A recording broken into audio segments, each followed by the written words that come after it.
Hey everyone, welcome to Elected to Care, Elected to Educate. I am Tamara Shewmake, and I am one half of the dynamic duo. Cardell had a family emergency, so it's just me. So we're going to talk a little bit today about the title is I'm Okay. And a lot of times we say that we're okay, and deep down inside, we actually aren't. We're just hiding something, or we just don't want to bother someone with our issues. And so basically, we tend to tell people, I'm okay. And so today we're going to talk about some mental health resources and some statistics about the African American community and some of the issues that we face and some of the stigmas that we face as well. So today is a little bit special for me because this is like full circle for me. So I'm going to let our two special guests introduce themselves, and then I'll let you know how this is full circle for me. So our first guest, I'll yield to you. You're talking to me. I'm talking to you, Ms. Oh Guyton. no, you're talking to me.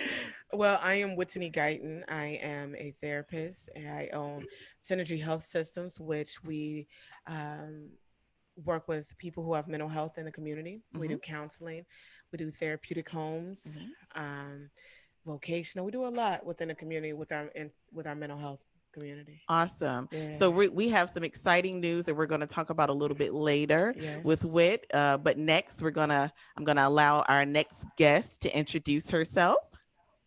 Good evening. I am Good Dr. evening. Ernestine Duncan, a professor of psychology at Norfolk State University.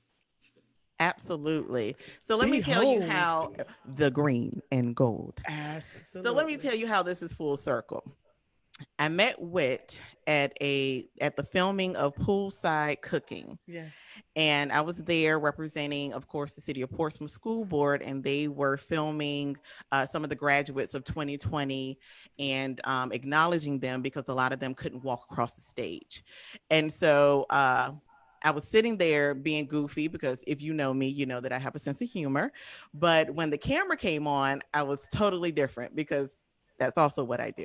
And so afterwards, she came up to me and she was like, that was dope. And so ever since then, um, we became friends. She is such a dope individual, her Aw. spirit, her mind. And we started to talk a lot. And then we found out that she too graduated from Norfolk State University in 2004, which is the same year that I graduated from Norfolk State University. And as some of you know, one of my degrees is in psychology. And guess what? So So is is mine. so it's crazy. And with Dr. Duncan, um, I met Dr. Duncan at Norfolk State University. She was my advisor, and she was also someone who opened my eyes to different opportunities. She had me in a lot of clubs there. That was the first time that I belonged to different clubs, like the Psychology Club, the Virginia Association of Black Psychologists, the National Association of Black Psychologists. This was all because of her. And even now, today, I really do look up to her. She is a true inspiration. And, again, I feel like this is full circle right now, that I have everyone here. And again, we're beholding the green and gold. So Behold. another shout out to Norfolk State University. Absolutely. And I also want to thank Visually Inclined Studios for allowing us to present this information to you today. So let's get right into it. I want you to tell us a little bit about yourself. I know you talked about Synergy Uh-huh. Health Systems, but tell us a little bit more about yourself before we get into the mental health aspect of things. Oh wow, like what you want to know? Like, tell us like about your other ventures that you Ah, have, because again, man. you're super dope. So I Oh don't know if no. everybody knows this, but I want to know a little bit more about Uh, what you have in store for the okay. Hampton Roads area. Oh wow. So of course I have Synergy. I also have a company called Camp Loud and Services. Mm-hmm.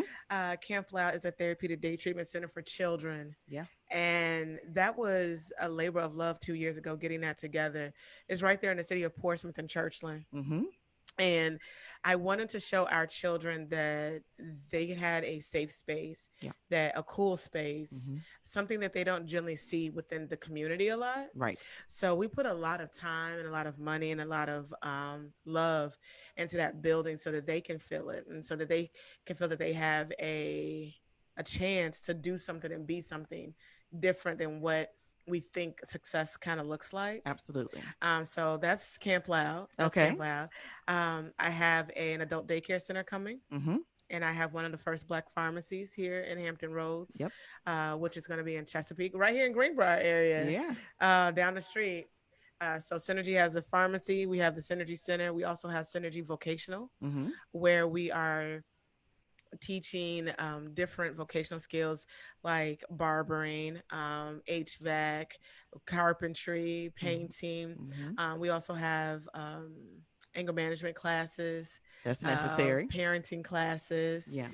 computer classes. We're doing a lot with the Synergy Center, and that's in Portsmouth as well, in Victory. Absolutely. And then out totally outside of healthcare, Outside of healthcare. I have the first Black brewery here in Hampton Roads Absolutely. with myself and William Comer. We are totally excited about that. Like, Yeah, as you should be. it's the coolest thing. Like, I have my own manufacturing license. Like, I'm like Anheuser Busch. I am the core family. Which is awesome. Yeah, Which is man. awesome. So that's all my ventures, just about in a nutshell. Yeah. I absolutely love doing business. I love doing business in here in Hampton Roads. I'm Yeah. from Chicago. Okay. And so people ask me all the time, why didn't you go back to Chicago? Why don't you go back to Illinois and whatever? And I said, well, I became an adult here Right.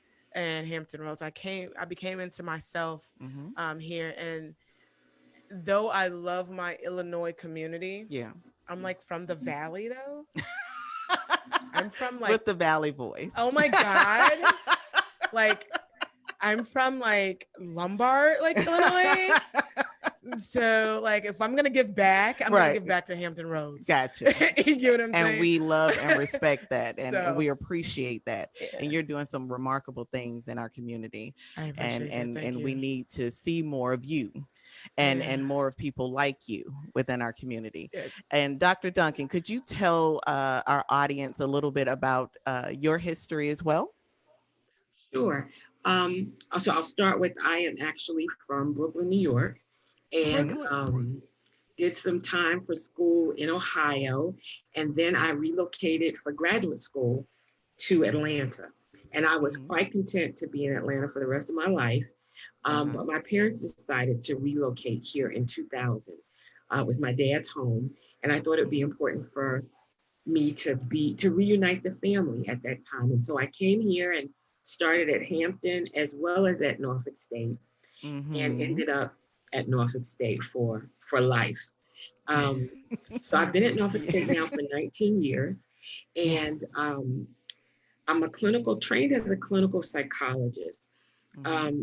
But the beauty of that, a lot of times I talk to students like you guys about the beauty of a clinical degree, which means that you are trained to teach, you are trained to do research, and you were trained to do therapy. So I had a lot of options when I got here, but the one that really stuck with me was teaching. And Yes. so started out at NSU, it didn't have a lot of teaching experience at that time, Mm-hmm. but coming to NSU really helped me find what I think is my passion and the thing that I'm purposed here to do. And so I'm always so grateful, and I'm always so humbled when I see students who've taken what they've learned, whether it be at NSU or not, but who've Yeah. taken what they've learned and they are giving it back. So I applaud both of you for the work that you are doing. And Thank I Oh, know you. thank that you. because you're doing what you're doing, people are benefiting. And so I just want to say thank you to both of Oh. you. You know, I cried. Don't do I was about to that. say I've had an emotional day today. Like I Don't don't do want to. that. I don't want to start. I don't want to While, start this. while that's not my intention, I do want you guys to hear it because Yes, it's ma'am. Thank you. Thank you. I sincerely appreciate that, and I embrace it. So, okay, I have fake lashes, so I'm not going to cry. Um, Girl, girl. so, we're going to get into the mental health perspective and what led me to this particular discussion today in the city of Portsmouth. And I hope that it's not more, but within 1 month, we had two suicides. And the first one was an individual who actually graduated with me. I didn't know her personally, but she graduated with me.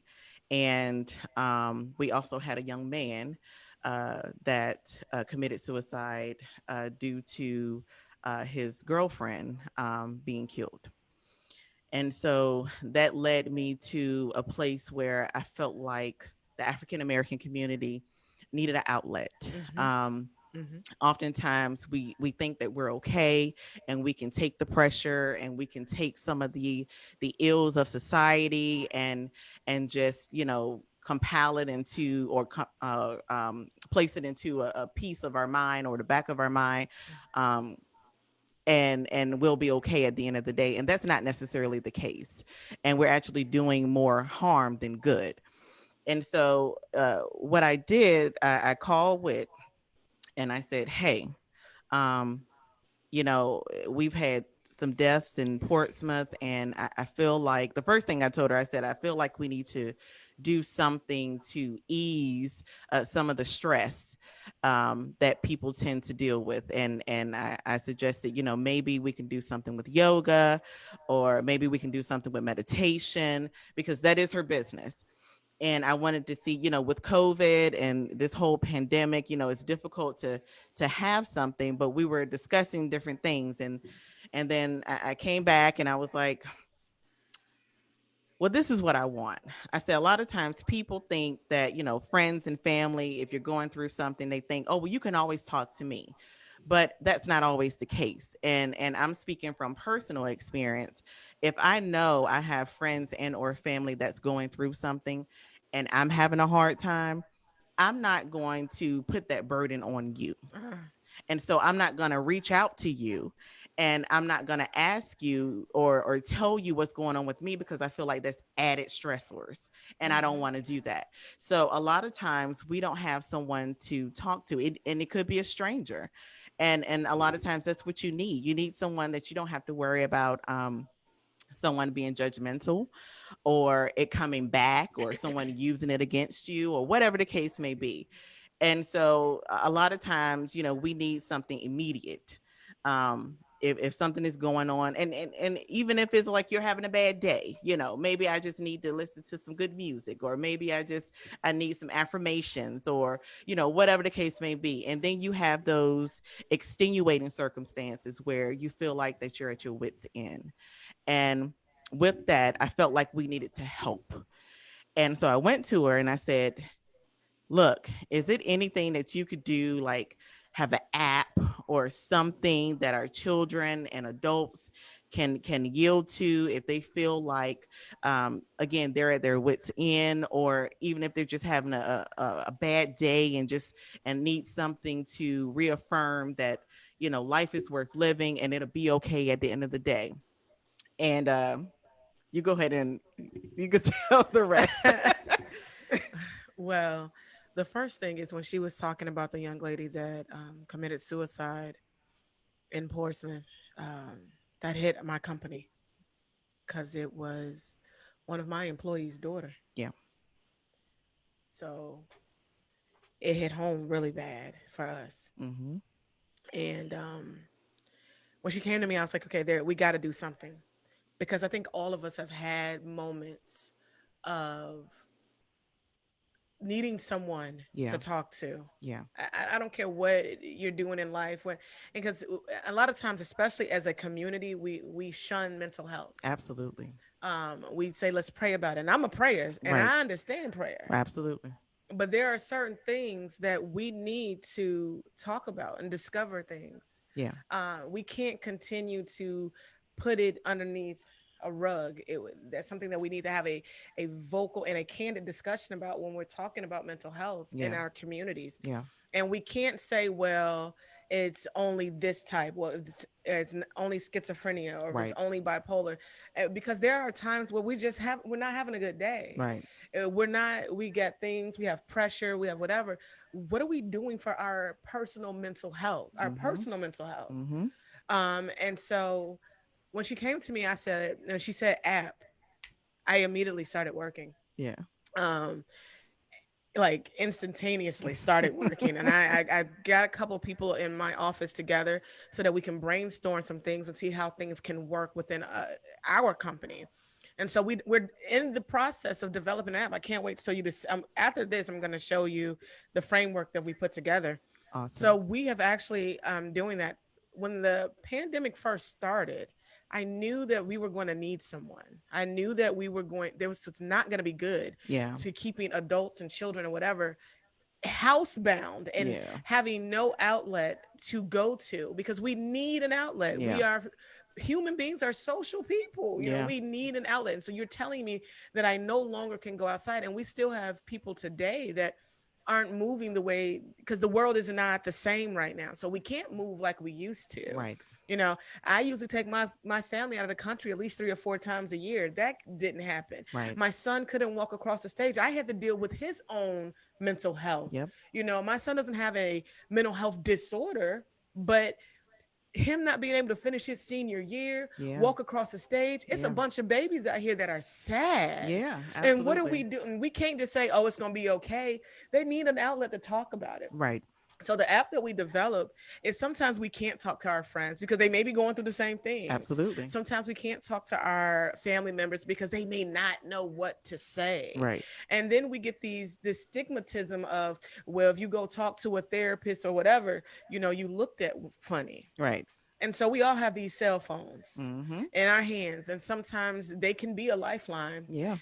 So what we have done with our app is we have it's twofold. Mhm. So we got our babies and that if you're a kid and you feel like you need some type of rescue, you can click on this and tell us your age so that we can make sure that we're in the parameters of HIP and all that other stuff. Right. And then we have some things for our adults, and it just takes you through. We have crisis Mhm. through the app. So if a person needed to talk to somebody 24 hours, it will be somebody 24 hours a day for somebody to talk to. Absolutely. And it's free.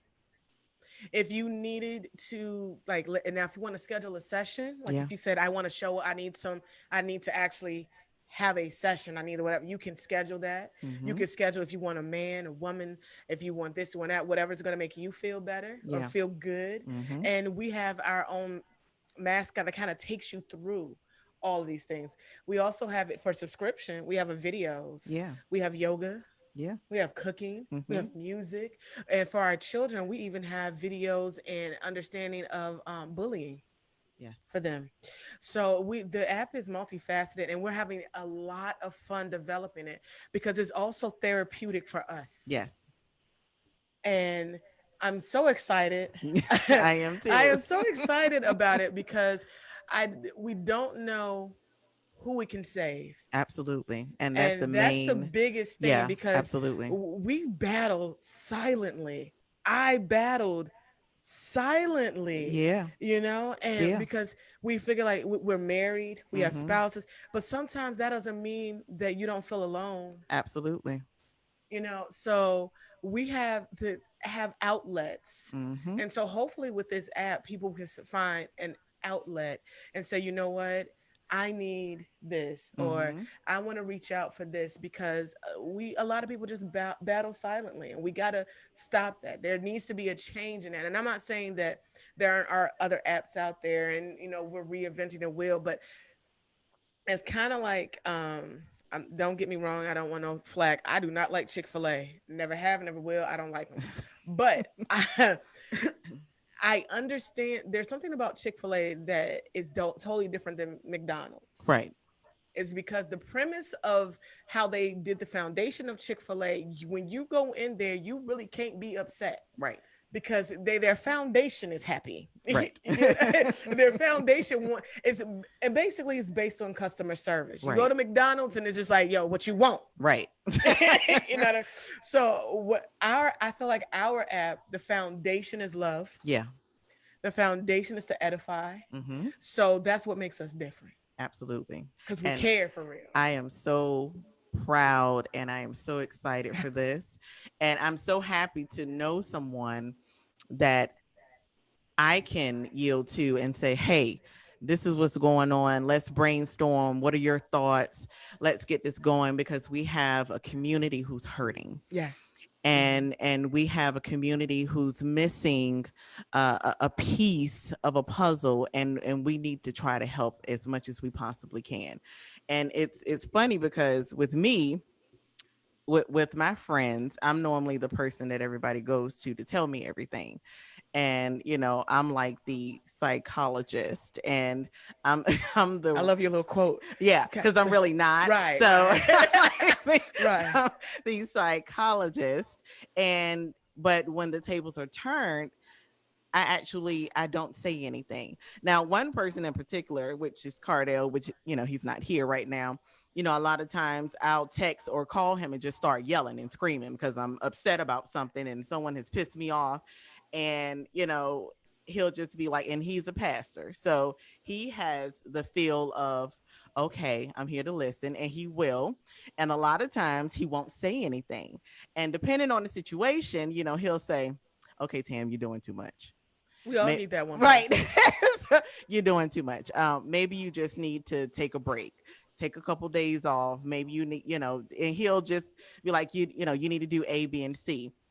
My friends will say that too, but I try not to Give provide them with some of the nuances that I have to deal with because everybody has something going on.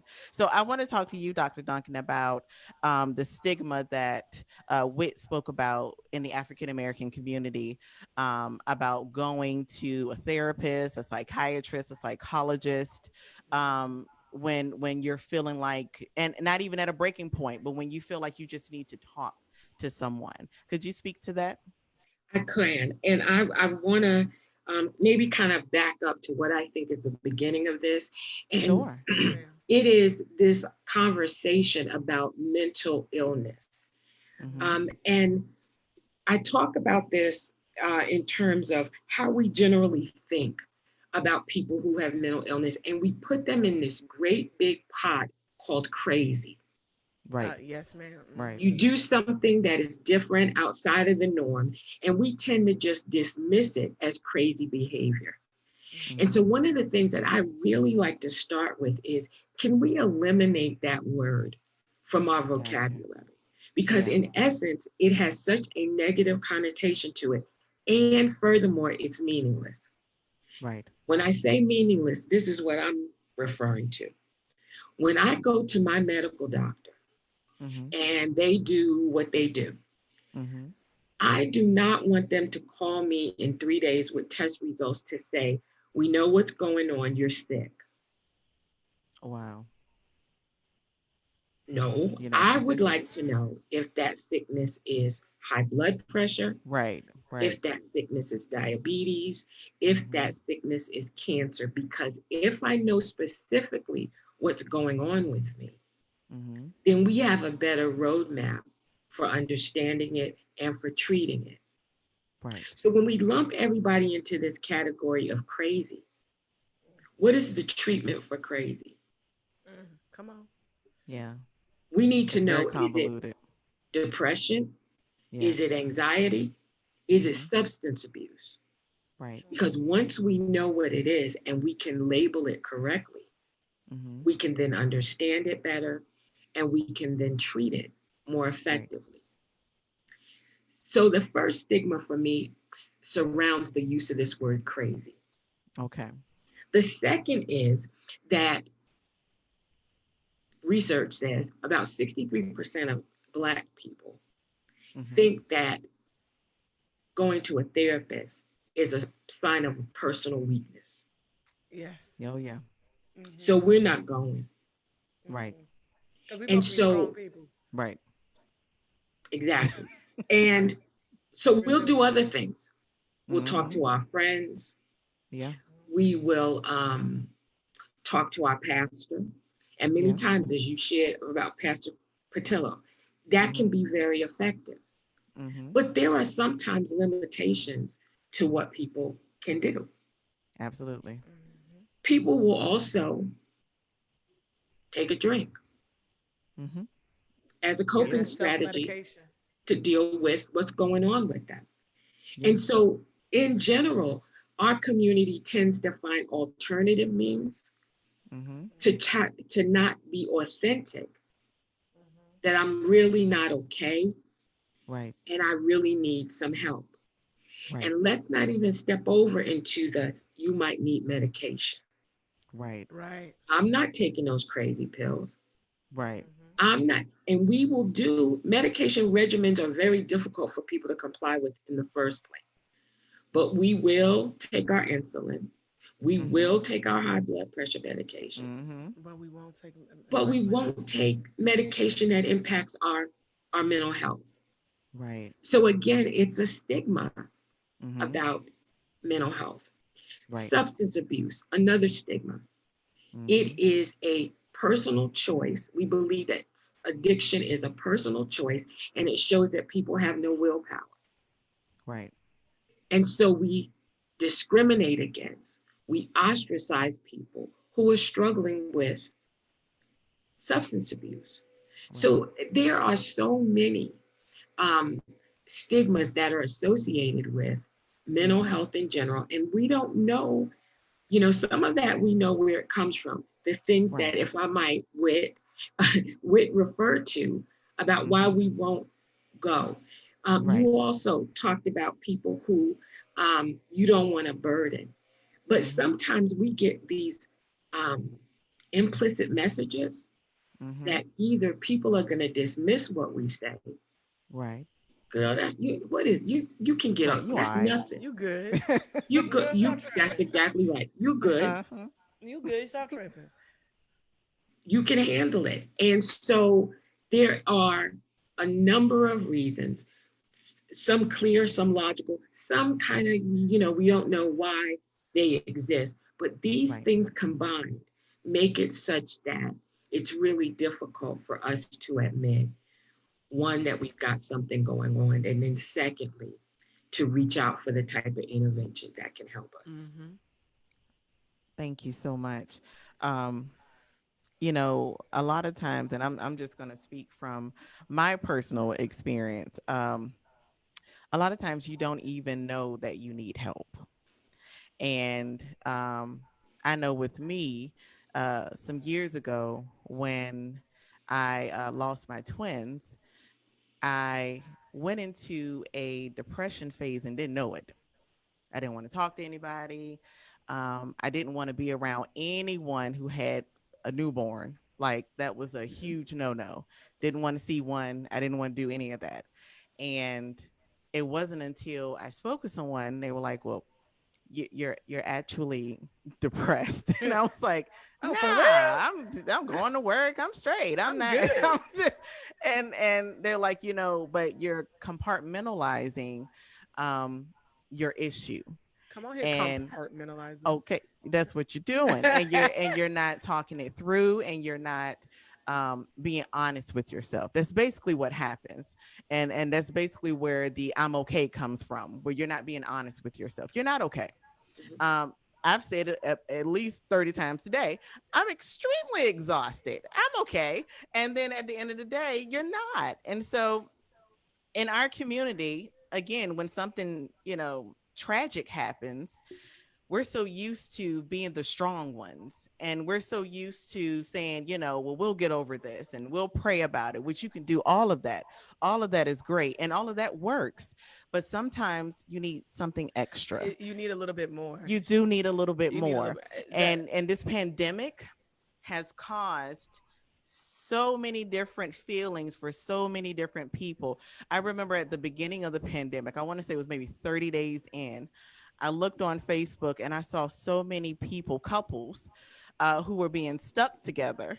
And some couples were used to traveling, individually, and now they're having to stay in the house. And They it don't was even like, like each other. right, it was like, who are you? And so it was, Like, it dang, I don't was. even think I like you I no don't, more. I don't even understand what's happening. Like, what is your name? Where did you come from? Like, couples were like almost losing it. And then you had different organizations to start doing stuff outside. I know the pedal pushers of 757, they started a bike club, Mm-hmm. and a lot of people started to be comfortable with going outside of the house, which people don't understand. Exercise is very therapeutic as well, and just being in the house with the kids. And I'm again speaking from experience. You know, my kids are looking at me every day. I'm looking at them every day, and we're looking at each other And like, I'm like, okay, get out my right, house. like what now? And so that causes so many different feelings mentally that you are not used to dealing with, on top of the fact that you had people to lose their jobs, you had people to lose family members, you had people to get sick and not necessarily recover. I mean, it's so difficult, things that have been happening this year. Wit mentioned that her son couldn't graduate, as far as walking across the stage, the traditional setting. And you have children, and which we're going to get to, who are used to the hugs and their friends, and playing with their friends, and they didn't have And they that can't do that opportunity to anymore. do that. My Yeah. youngest daughter, she's very, she's one of those touchable people. She needs to touch, let's go play, let's go do something, I want to hug you, mommy. And that's fine with me, but it's like, mommy, I want to go over to my friend's house. Yeah. And Yeah. for the first 4 months, I was like, "Oh no, baby, we can't, we can't do that." And just the look on her face, like, "But why?" Right. And so, not only are we having to deal with things as adults, so are our children. Their norm Mhm. has been, it's been torn apart. It's no longer the It's norm not for no, them. and I'm very nervous for our kids. Yeah. I look at I have a 10-year-old son, and he Mm-hmm. is all boy, like boy, you know, See, and he's climbing the walls, like losing it. he's losing it because, and we're thank God we are social people, and Yeah. we like to be outside, Mm-hmm. so we try to go out. We did family things and stuff like that. But my biggest concern right now is the school year. I'm just gonna be Yeah. really honest. Yeah. I'm very nervous about putting children in front of a computer screen for 6 hours, 7 hours, 8 hours, them logging in. Huh? Yeah, it's gonna be I'm difficult, and it's it's gonna be a transition that I don't think any of us are really prepared for. there's no preparing for that. And I Yeah. think that parents are going to need as a lot of support, and I don't even know what that looks like. Right. I don't think any of us do. And And we're just kind of going with the flow at this point. And so when we talk about trauma informed, okay. traditionally, when you talk about trauma informed, it's those children who are in a household that, may have domestic violence. They may live in a neighborhood that consists of violence. They may have a parent that deals with some type of drug addiction. It's a variation of things. And so one of the issues that I had going into the school board meetings was the fact that you have parents and guardians reaching out, saying, and rightfully so, what is my day going to look like? I have to go to work in the morning. What would that mean for my child? And you have people saying, well, what other avenues can we take? All of these wonderful parents who are advocating for their children, but what about the ones who you don't hear? Yeah. That's who I cared about. And we have to deal with the unknown.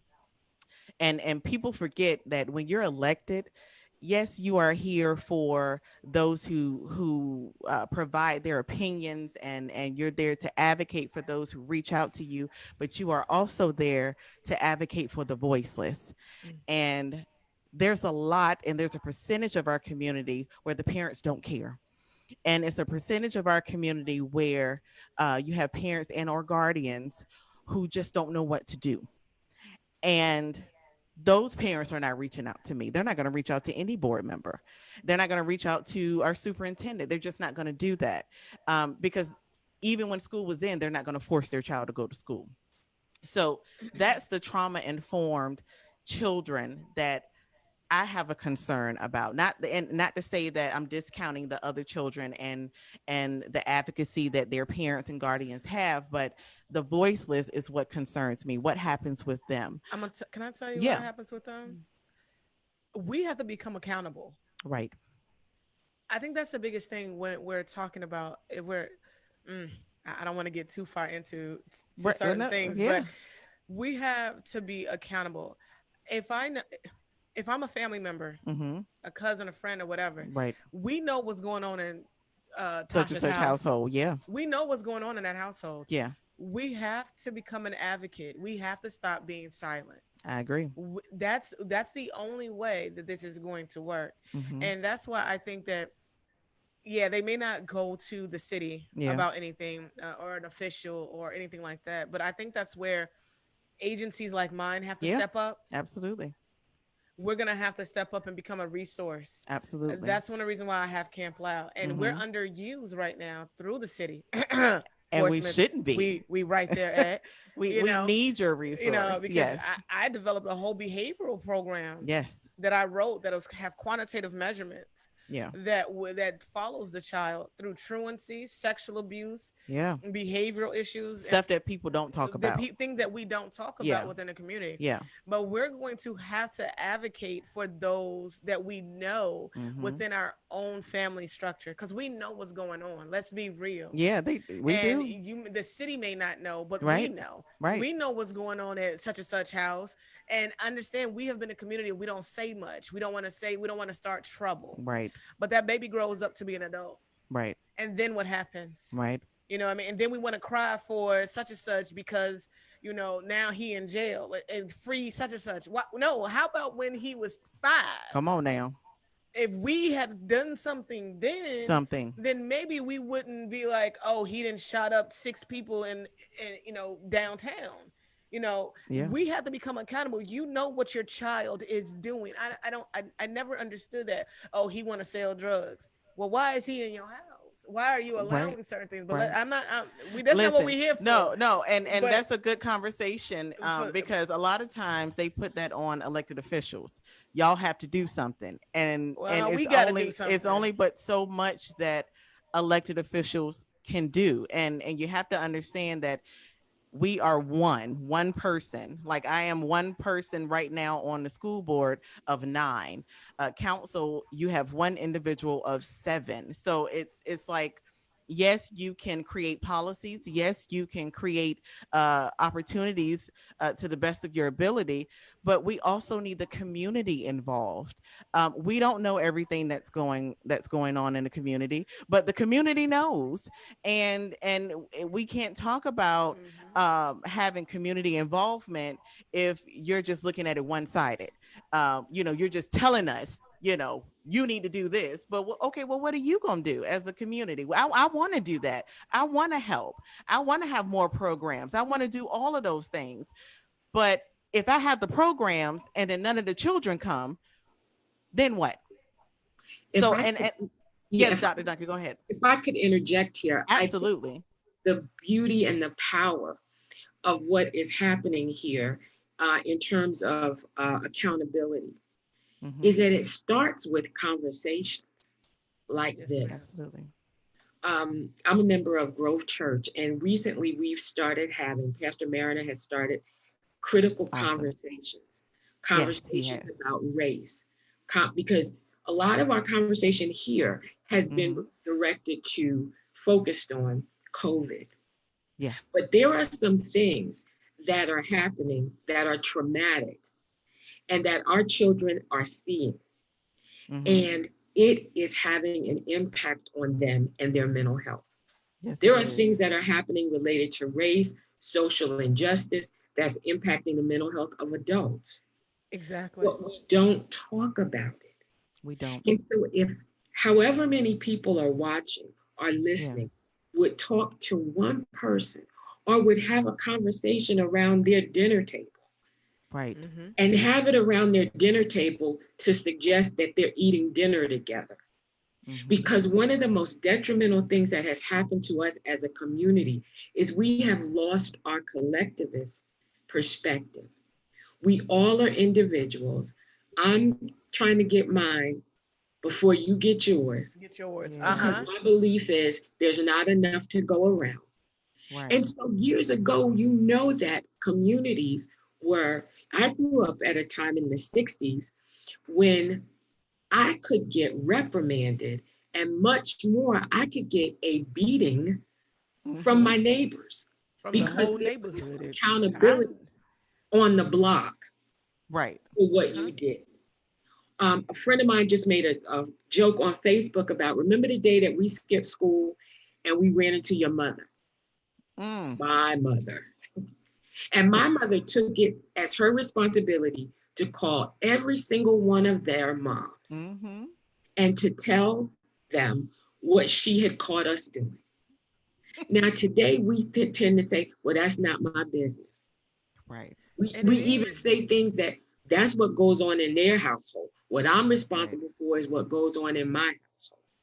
Right. When we see and we are aware of kids that are in environments where there's domestic violence, Yeah. when there is violence perpetrated against them, Yeah. and we don't say anything. Right. And I feel like Dr. Duncan is twofold because a lot of times, and again, speaking from experience, where you could tell someone what's going on, and automatically, once you tell someone what's happening, not being judgmental, just telling them, hey, this is what's going on, they are automatically on the defense. Yeah, And I have had parents to tell me, that's not your damn child. right, Verbatim. This is what they have told me. right. Now, you may feel that way, but you have to understand that I just purchased some things for your child because your child was about to steal. Now, I get that you feel some type of way. I do this often, and this is not even something to brag about. But if I see a child in a store with a book bag on the front of them, no, I'm not profiling them. But at the point where you keep picking up stuff and the stuff is disappearing, I know what's happening. So at that point, I will go up to your child and I would tell your child, just like if I find my children, although that's going to be something different. But if I catch, if I will go up. Let me just be clear, okay? I'm a different type of mama. But if if I see something wrong, I'm gonna go up to your child and I'm gonna be like, okay, put it back and tell me what you need. That's how I operate. Tell me what you need and I'm Yeah. gonna get it. And then if I know the child and I Uh-huh. know the child's parents and I go to you like, hey, look, this is what's going on. And then you come at me on some this is none of your damn business. Okay, cool. So it's a twofold I situation. understand. You I know, do. when it comes to community, yes, we should say something, but if somebody is coming to you because they help your child to not get into a situation where they don't need to be, they don't need to be in the system. You know what I'm saying? They don't need to get arrested. Don't get angry now. I'm just, that makes me I hear you. upset. They I hear shouldn't you. get to that point. And if Right. I prevented your child from getting to that point, then we need to have a conversation. We do need to have a conversation. I embarrass my children daily because I parent other people's kids Right. all the time because you're not doing it. And I know, and I tell my kids get nervous. They be like, "Oh my God, somebody!" I'm like, "Look, if I gotta fight grandmamas and aunties and uncles and that is what it is." But at the end of the day, I'm an '80s baby, Yep, right? we are 80s And babies. so Yeah. I think for some odd reason, we decided at one particular time that we didn't want to do what our parents did. Right. And it's like a lot of us who are like that. Now, I'm not. I am an old school parent, Yep. okay? Same here. I'm gonna knock you out and your friend. And if you bring your child to my house, I'm telling All you, rules apply. and all rules that for my kids apply. And if you don't want those rules, don't bring them things to my house because it's going down. Right. You know, Right. so there has to be an accountability. For some reason, I want to talk to us 80s kids Yeah. and say, where have we've gone wrong? Let's just, not all of us, we Right. sane, Right. but the rest of y'all fools have gone wrong because everybody should get in trouble from the block. If you see such and such, they sitting here Yeah. throwing rocks and breaking windows or whatever have you. Yeah. If they running around here acting a fool, why aren't we saying stop? Something, he my kid. Well, why aren't you? I tell them quick. Well, why the hell Aren't you saying aren't you something? watching such and such?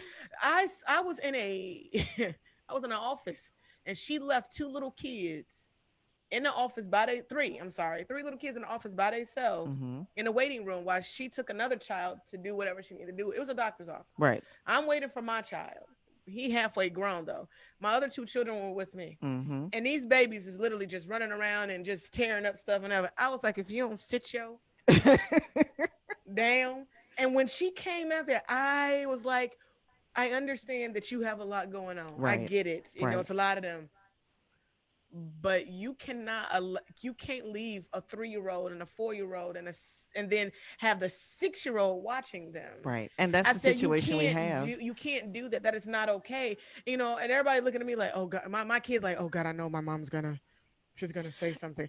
But we have to. I just stopped on a family the other day in a we were in a furniture store and he literally just running around screaming at his mom and dad and I'm just like, you know, he got to go back to school one day. Right.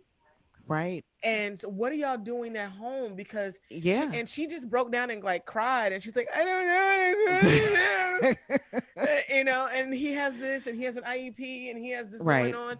And I'm like, there's got to be foundation that you and your husband need to set now Right. because I mean, he hasn't been in school for the last 7 months or whatever. And he Exactly. has to go back to school one day, Right. and no teacher needs to deal with this. That's a You lot. want teachers to be super flipping You heroes, and do. you want them to deal with their mental health, their behavioral health, their Everything going everything else, on. and Yeah. teach them. But you won't do a dang thing at home, and you think it's there. Absolutely. I'm a teacher's kid, so Right. I never understood that, and we have to become accountable for ourselves. Yeah. We have to start talking to ourselves. I We agree. have to start being very real with ourselves, I and agree. we have to stop saying I'm okay. Those Yes. two things are killing us because that's what I see. That what's the first thing we always say? I'm good. I'm I'm all right. okay. And if you're not good, I'm telling you, if you are not good Mm-hmm. and if you are not okay, I'd rather for you to call us at my agency or call someone, some hotline somewhere. Right. Stop saying you okay Yeah, because when it's you're gonna not. become a time where it's gonna be too much and you're gonna be full. A lot of times people get to the point where they're full and they feel like they don't have an outlet. They don't have anyone to turn to. And this is why we're here today. I want uh a actual psychologist and a therapist here that has a business to speak to the community, to let you all know that it's okay to not be okay. I think that's where we need to start. It's actually okay to not be okay. It doesn't make you weak. It doesn't measure your strength at all. And it also doesn't deem you as a person who can't really deal with life in general. Life is difficult, whether Yeah. people want to admit that or not. Life is not, it's not peaches and cream and butterflies and rainbows all the time. We go through things that, we have it's not butterflies and rainbows all the time. And we go through things that we have to deal with. And it's not always to the point where we can personally go through it alone. And so this is why I wanted all of us to get here today to at least reach out to the community with love. And this is nothing but with love to let you all know we understand. We have resources. We have an awesome psychologist who can speak to some of the statistics, some of the stigmas, and what would you consider, Dr. Duncan, some of the stressors? And because it could be something small, people don't even understand what a stressor actually looks like. Most people think, oh, it's a death, that's a stressor, or oh my gosh, I got to go to work and she's always upset, or whatever the case may be, that's a stressor. But could you inform us about some of the stressors that you may not even know that you deal with on a regular basis? I can. So when we talk about stressors, just kind of technically defined, we're talking about any event or any person, any Mm-hmm. situation that we perceive and interpret as threatening, Right. as threatening. So going to work with Mm-hmm. a supervisor that's always on me can be a stressor, Right. right? Um, having a lump in some part of my body Yeah. could be a stressor, right? Right. And many times people are dealing with these kinds of things Mm-hmm. by themselves, right? Yes. They don't have a whole lot to say about it. And it's the cumulative effects of these stressors that then have bad effects for us totally. So Right. right now, the kinds of things that we're dealing with, you guys have named them, many of them, having to be home without any outlets for social interaction for about 5 months now, Yeah, it's right? been some For time. some Yeah. people, not feeling comfortable. And then when you're out, you start to feel uncomfortable and anxious Yep. again because you feel the threat. So, Mm-hmm. where's the happy medium? Do you stay in the house all the time? Mm-hmm. Or do you go out and feel anxious Right. because you're And you've around had a people? lot of people, we've had a lot of people to have panic and anxiety attacks. So if you could speak to that, because I again, will. it, we need to acknowledge that as well. I will. And just I just kind of want to make things a little bit more explicit because how they're happening and they're impinging upon us from you go to the grocery store. That's the only place you go. And Mm-hmm. people don't social distance you. No, No. they don't. No, they don't. They'll be What? still in people. I'm like, well, if you don't move, I'm Yeah, they sorry. don't. You're right. Exactly. Carry on. So that's a stressor. You know, Yes. people experiencing road rage Mm. because they get frustrated and insulted when someone doesn't let them over or cuts them off. So Mm-hmm. stressors come from any situation in which we feel threatened. Right. We're talking about our community. You go into the store Mm-hmm. and people of another race who are there to help you don't help you, Yeah. Oh or yeah. they follow you around Yeah. because Right. they believe some stereotypes about people with your skin color. Yes. That's a stressor. So Yes. stressors in general are anything that make us feel threatened. And when that happens, there's an emotional response to it, but it's also a physiological response to it. Correct. Heart rate might get faster, breathing might get more shallow. A Mm-hmm. hormone called cortisol is released, and cortisol has a detrimental effect on our bodies, such Mm-hmm. that people who have increased cortisol, they have problems with their immune system. So when we're Mm. under stress, we get sick, we get the flu, we get colds. All of these things impact us. Mm-hmm. Now, this speaks specifically, and it could manifest itself through depression or through anxiety. Mm-hmm. But to talk about anxiety, panic attacks fall under the category of anxiety.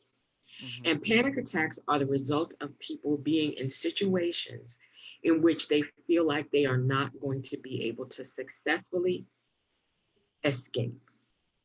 Mm. So I could have a panic attack if, out of respect, I'm going to try to use examples that are really relevant now. They are now opening back up where they're allowing people to go to funerals, Right. right? So that's a really important tradition and ritual for us. Right. And there are some people who have had stress because they can't celebrate the life of their loved one in the way they want to. Absolutely. So now, if I'm going to make a choice about going out, I'm going to go to a funeral. I Mm-hmm. go to the funeral. I'm sitting there. People are not social distancing. There are some people who don't have masks on. Mm-hmm. And I'm beginning to think that it's inevitable I'm now going to get COVID 19.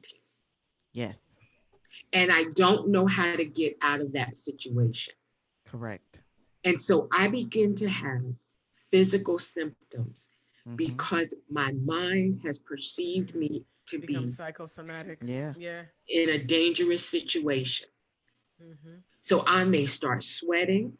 Mm-hmm. My heart might start beating really quickly. One of the most difficult things in terms of getting people treatment with panic disorder is the fact that the physical symptoms are so strong and so Mm-hmm. scary, you can't convince them that I'm not having a heart attack.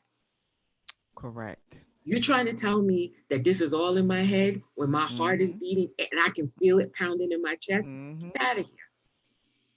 So the physical symptoms are so strong that people are convinced that it's the physical issue, right? Correct. But the reality is that if you give people um, what's called systematic desensitization, we try to help them to pair relaxation with Mm-hmm. whatever the stressful situation, the threatening situation is. If we get them to change their cognitions, their Mm-hmm. thinking, about, is it really possible for this thing to happen? Because Right. generally we catastrophize. Right. I'm sitting next to you, you don't have a mask on. In my mind, I go from, they don't have a mask on. I'm sitting close to them. I'm going to get COVID. If I get COVID, I'm going to have to be in the hospital. I already have problems breathing. Okay, if the next thing that's going to happen to me is that I'm going to die. So you've gone Right. from sitting next to somebody without a mask on Mm-hmm. to being To dead. burying yourself. Yeah. Right. Yeah. And then don't think about my kids. My poor kids not going to have nobody to take care of them, and they're going to be left alone. I didn't do my will yet. Well, Right. All of these things. all these Yeah. things coming into play. We can, and we laugh about it, it's but it's this is, it's But it's real true. go It's there. real. We I think go we there. all have PTSD.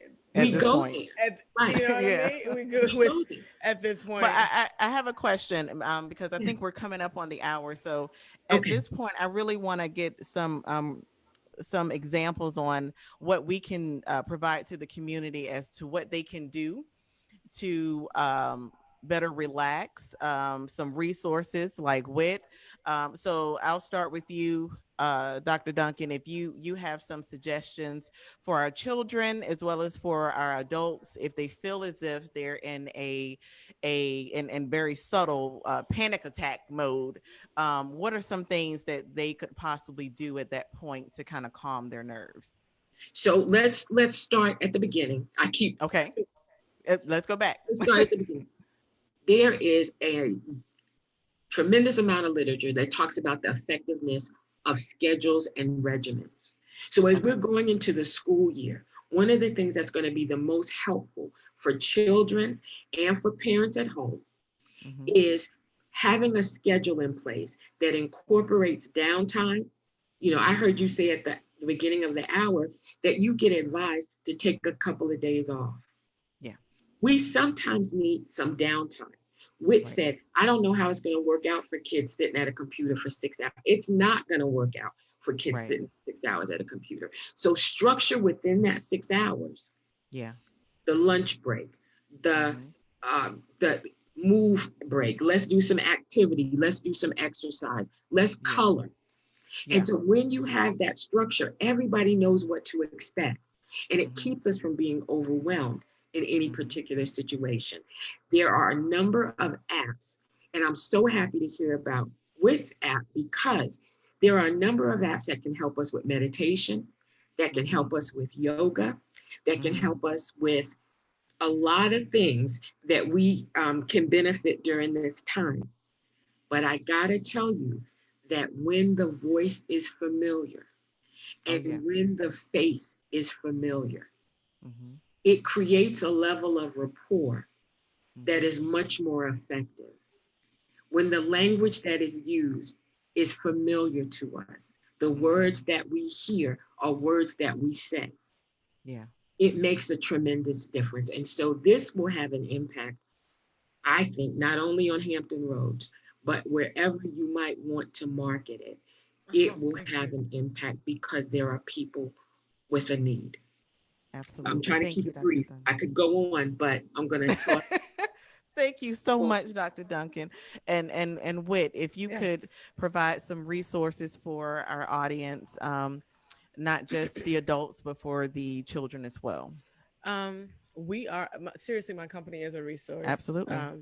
Our, we're right here in. We're in Portsmouth. Mm-hmm. We go throughout all of Hampton Roads. We're Mm-hmm. not just in one city.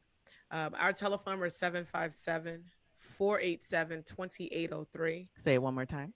757-487-2803. Okay. Um, any and all resources that you can think of that you may need, or anyone that is in need, we can provide, Absolutely. down to shoes, Mm-hmm. clothes, housing, um, vocational thing. We can honestly help resource and provide just about everything that a person is going through. And really quickly, when you said housing, before we leave, Uh-huh. reentry. Yes, I have a reentry program. Yes, I Okay. do. So I wanted to put that out there for those, and because I know that can be an added stressor for some of our returning citizens who can't seem to find housing or can't seem We to. work with the Department of Justice. We also work with the Department of Juvenile Justice as well. Yep. Um, again, we are I truly I Tam got me out because I usually in the background when it comes to my companies because I've always was have been an advocate for the people, and I sometimes I see people doing certain things for the show. Mm-hmm. So I've always wanted to stay in the background and just let my company show. Mm-hmm. But it's time for me to have to be in the, I guess, Uh-huh. to be in the spotlight to let people know who we are and where we are and what we represent. Yeah, yeah, yeah. I got you. Mm-hmm. So, but one of the things I wanted to say before we left Mm-hmm. to some of our, I'm not gonna say it doesn't work for children, but for some of my adults out there, because people have lost their jobs, people have lost their way right now, Mm-hmm. and they don't know like where to go or where to turn to, and they feel a little bit lost. And I'm not saying call us if you need to, but there are some things that I think that you can do for yourself, Yes. and it's a really of taking a small time out to breathe. Mm-hmm. And a lot of people aren't strategic planners and writing things down and things like that, Mm-hmm. but taking some time out for literally self, go walk, Mm-hmm. um, go do something that you generally don't do, be Mm-hmm. by yourself for a second in the quiet, Mm-hmm. because sometimes that's what we really need, and reflect on what you do have right now and not what you've lost. We talk about what we lose a lot as humans. Yeah. And so I think that if I can say anything to anybody right now who feel that they're at a loss, is don't focus on that right at this second. Go to yourself, by yourself for a second, and reflect on some of the things that you do have Yeah. and build on that. Absolutely. And then reach out. If you can't pull yourself up, though, Right. please reach out to Absolutely. somebody. And it's okay if Please. you can't pull yourself up. If, And again, we have to be okay with not being okay. And you mm-hmm. mentioned walking, and where I work, Stephanie Morales actually has her team to go for, she has challenges, Nike app challenges. Okay. And I have not been great at it, but it Uh, has allowed me to get out and self-reflect and just have a moment, and that's mm-hmm. very healthy during the times that we're dealing with right now. So Laugh. yeah, laugh a lot. A lot of people Laugh. say that I don't take stuff serious. Well, I do. Majority of my day, I'm being 100% serious. Serious, right? So you got to let me be great. You got to let you got to let me joke. You got to let me laugh. You got to let me be me, because that's who I am. Right. That's my personality. And so, I just really want to thank Visually Inclined for allowing us to be in the studio today. Studio. If you have any type of production needs, please reach out to them. They are awesome. And I want to, thank my co-host that's not here. Love him dearly. He's not here, but I know he had something to do. I really do thank and appreciate Dr. Duncan. You are a true staple in the African American psychology community, Yes. and we appreciate you. And it's not a lot, but people tend to think that it's a lot of, just like with politicians. Oh, it's a lot of black politicians. No, it's not. No, it's not. And it's equally not a lot of black psychologists or psychiatrists. So I appreciate you, and I thank you for I do what you're too. doing within our community. And to Wit, my girl, I appreciate everything that you do. I appreciate you having the same mindset as me. I Yes. appreciate you, listening to the ideas, and then you having your ideas as well. And then we're coming up with something that is a tremendous resource Yes. to our community, and it's much needed and is overdue. And so when that app comes out, we will let everybody know, Yeah. Yeah. because again, this is a resource for our community. This is a resource for every community, but we want the African American community to understand that it is okay Not to with be not being okay. okay. Thank you all for joining us today. I appreciate your time. I hope that you guys learned a lot today, and we will see you again for our next episode of Elected to Care, Elected to Educate.